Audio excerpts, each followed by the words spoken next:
മേടിക്കാൻ പോ. എന്നാ വിശേഷം? മോളും പിള്ളേരും വന്നിട്ടുണ്ട്. ഓ അത് ശരി. എന്നാ പോട്ടെ. എന്നാ ആഘോഷമായിരിക്കുമല്ലോ.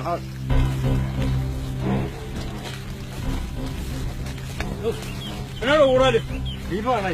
ബീഫ് വാങ്ങിക്കരുത് കഴിക്കരുതെന്ന് പറഞ്ഞിട്ടുള്ളൂ. ആര് പറഞ്ഞു? ഞങ്ങൾ പറഞ്ഞു. പശു ഗോമാതാവാണ്. അത് പശുവല്ലേ, ഇത് പോത്തിറച്ചിയാ. ശരിയല്ലേ പുള്ളി പറഞ്ഞത്? പോത്ത് പോകുന്നതല്ലോ.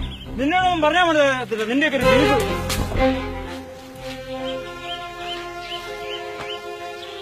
ഇന്ത്യ ഭരിക്കുന്നത് ഞങ്ങൾ തീരുമാനിക്കും മാതാവാരാ പിതാവാരാന്ന്. ഇനി എങ്ങാനും ബീഫ് വാങ്ങിക്കുകയോ വെട്ടുകയോ ചെയ്താൽ എന്താ അവർ വെട്ടാവോ?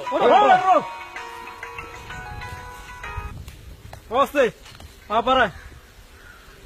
വേണ്ട ഞാൻ വന്ന് ചെയ്തോളാം. ഞാൻ ഇപ്പൊ എത്തിയേക്കാം. ആരാടാ? വീട്ടിൽ നിന്നാ ഞായറാഴ്ചയിൽ ഇച്ചിരി ബീഫൊക്കെ മേടിച്ചു. അവള് വെച്ചാൽ ശരിയാതെ അത് നമ്മൾ തന്നെ വെച്ച് അതിന്റെ ഇച്ചിരി മറ്റേ മസാല ഇച്ചിരി കരിയാപ്പിള് തേങ്ങാക്കൂത്തൊക്കെ ഇട്ട് അതിന്റെ ആ ഒരു മോരിഞ്ഞ ആ ടേസ്റ്റ് അത് നമ്മൾ വെച്ചാൽ ശരിയാകത്തുള്ളൂ. എന്നാ പറയടാ? അല്ല, ബീഫ് വെയിറ്റ് വാങ്ങിച്ചിട്ടില്ല. നീ പറഞ്ഞു കൊതിപ്പിക്കല്ലേ.